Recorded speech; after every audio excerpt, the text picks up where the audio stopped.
2015 flagship killer or 2016 flagship killer? You know what phones I'm talking about. With the recent announcement of the OnePlus 2, I think it's time to put the OnePlus One versus the OnePlus 2 head to head and figure out if it's worth the upgrade. My name is Marco Hanna and welcome to my OnePlus 2 versus OnePlus One comparison, and it all starts now.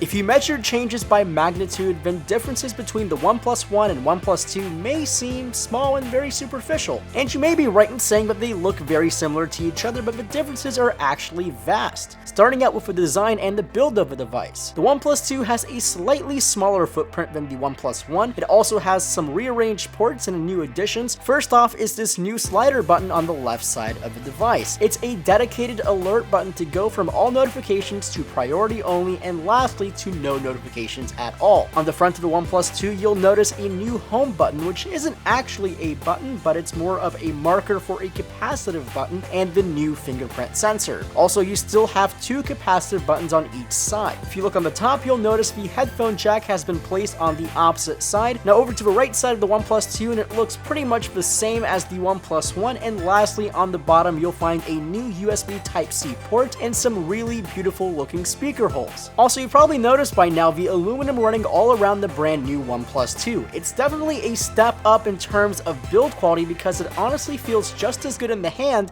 as the Moto X 2nd generation, and that's high claim. The screen has also been slightly tweaked from the original OnePlus One. It may have the same amount of pixels and the same size at 5.5 inches, but the display is slightly brighter and to my eye has a little bit more color accuracy than the outgoing model. Not by much, but noticeable when you have them side by side. Flip these two to the back and you'll find a slight movement of the camera and flash downward, but you'll also see a small little black dot that houses the laser autofocusing system. The camera has also received the upgrade in terms of OIS, optical image stabilization. Lastly, the OnePlus 2 will be offered in different style swap covers including Kevlar, bamboo, black apricot, and more. Now the changes on the outside dwell in comparison to the changes internally. For starters, the new OnePlus 2 comes with 4 extra cores. That's right, that means it's packing a Snapdragon 810 processor, 4GB of RAM, the Adreno 430 GPU, and 64GB of built-in flash storage. Compared to the OnePlus One, that's 1 extra gigabyte of RAM and 4 extra cores. Now, a huge part of why I personally love my own OnePlus One and why the phone is so successful is that incredible battery life. The OnePlus One came with a 3,100 mAh battery, and this new OnePlus 2 comes with an even larger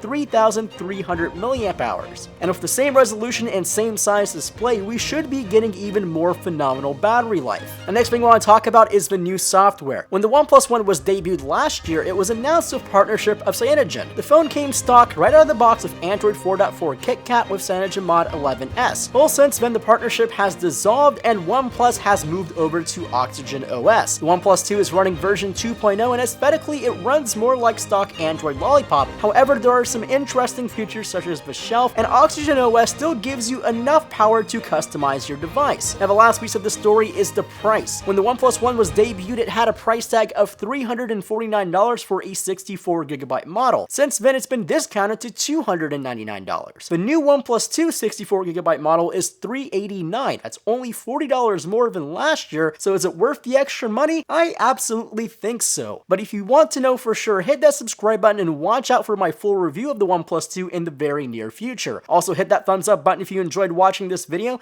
and as always, my name is Marco Hanna, and I'll catch you guys in the next video.